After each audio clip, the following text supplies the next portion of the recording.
Here's a quick look at the chair and everything included in the box. Before you begin, check that all parts and hardware are accounted for.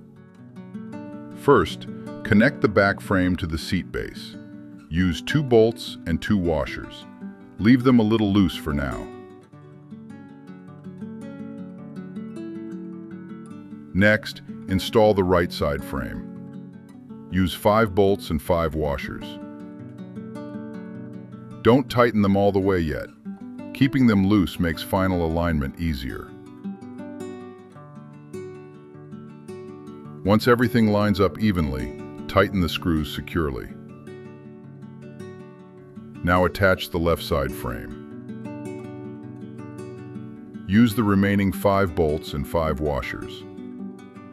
Again, leave them slightly loose at first. Align the frame, then tighten all screws firmly. Finish by tightening any remaining screws.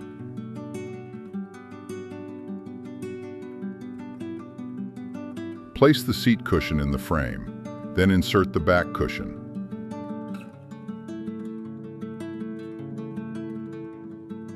Pull the cushion ties through the aluminum tube from the top and bottom. Tie the strings into knots to secure the cushions. And that's it.